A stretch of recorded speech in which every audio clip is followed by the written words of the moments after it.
concerning an investigation into campaign funding. Well, let's talk to Nabila Ramdani, who is a French journalist and commentator. Nabila, thank you for joining us. Just give us the background to what's happened today.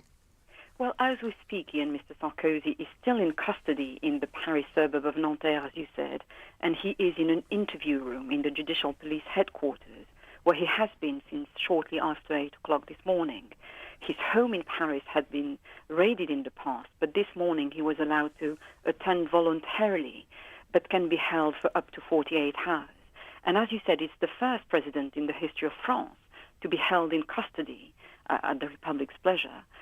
Jacques Chirac, his predecessor, was found guilty of embezzlement of public funds in 2011 in relation to his job as Paris mayor, not as president, and he got a 2-year suspended sentence, but never actually spent time in custody. So this is, very much a precedent. Now, the offence that Mr. Sarkozy is officially being investigated about is influence peddling, which for a British audience means that he is effectively suspected of perverting the course of justice. So to sum up a very complicated case, ever since Mr. Sarkozy lost the election to François Hollande in 2012, he also lost his presidential immunity from prosecution, and he's been accused of accepting illegal cash from all kinds of people, including Liliane Bettencourt, France's richest woman. She's the L'Oréal, the brand, the heiress. And perhaps more dramatically, he's also been accused of taking money from the late Colonel Gaddafi, whose car was famously or infamously shot to pieces by the French Air Force before he was lynched by his own people. And so this money relates to funding Sarkozy's election campaign in 2006 when he came to power. Now, what his current difficulties relate to is him trying to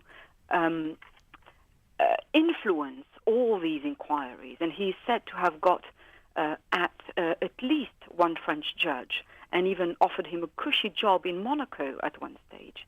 And this was allegedly in return of confidential information about the various inquiries.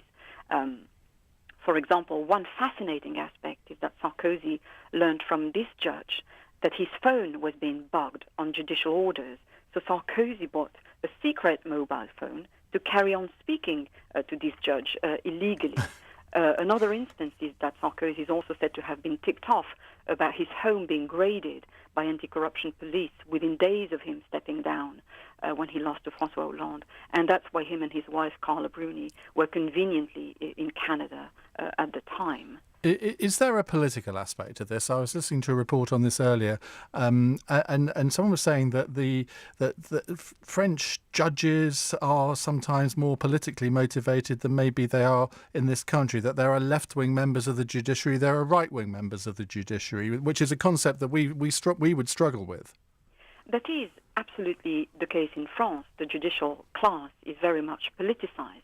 But I think what this story tells us more crucially is that, a lot of people might, view this as a light French farce, but it's actually, the story strikes at the very heart of French democracy, because the accusation is that Mr. Sarkozy used illegal money to get elected.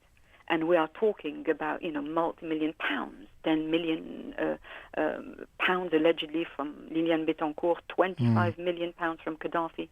So Sarkozy, that's the core of the matter. And indeed, his lawyer and 2 judges were also taken into custody for questioning in relation to the same investigation yesterday. So that's a very serious matter indeed, which, as I said, strikes at the heart. And it could well affect his chances of standing against François Hollande at the next presidential election, which I'm assuming is what he's planning to do. Well, absolutely, Iain.